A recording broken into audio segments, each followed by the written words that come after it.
Do you ever feel like you know what to do and you just aren't doing it? Coinciding with a bout of bronchitis, which I'm sure you can still hear in my voice, I was in a funk for the last 3 weeks.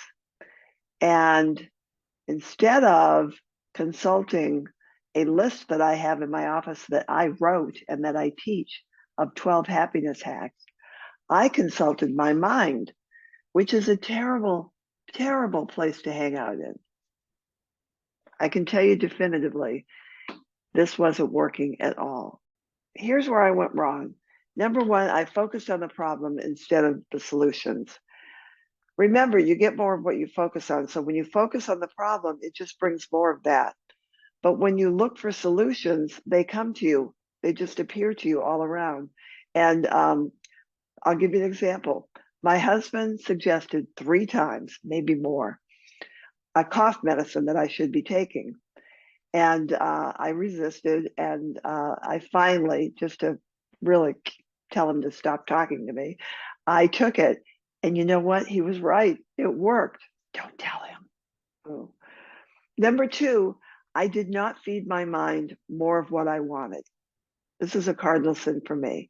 I know better than this. But despite that, I decided to watch a show on Apple TV called The Morning Show, starring Jennifer Aniston and Reese Witherspoon, which is not an easy name for me to say.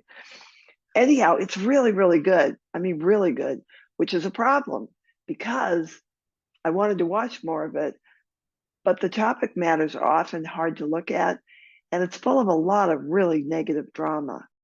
It's not a good idea to watch something like that when you're not already feeling well.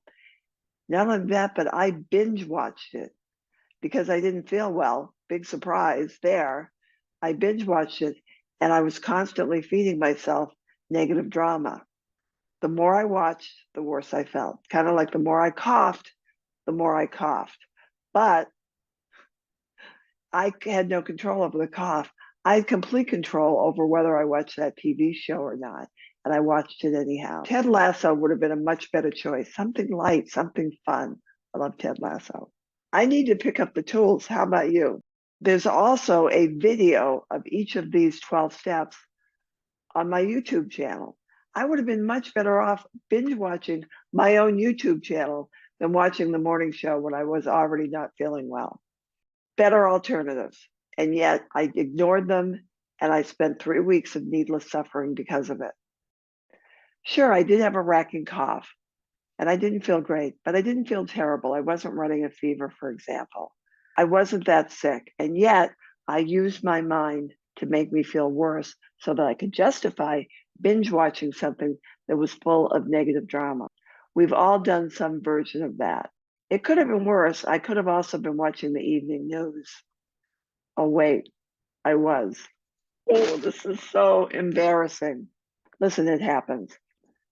So, physician, heal thyself. From now on, I'm going to pick up the tools. I'm going to pick up that list more often.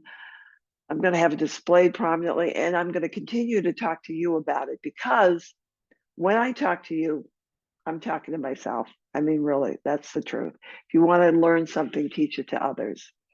And I'm still learning, and I hope you are too. My happiness hack for this week is pick up the tools. And you know what?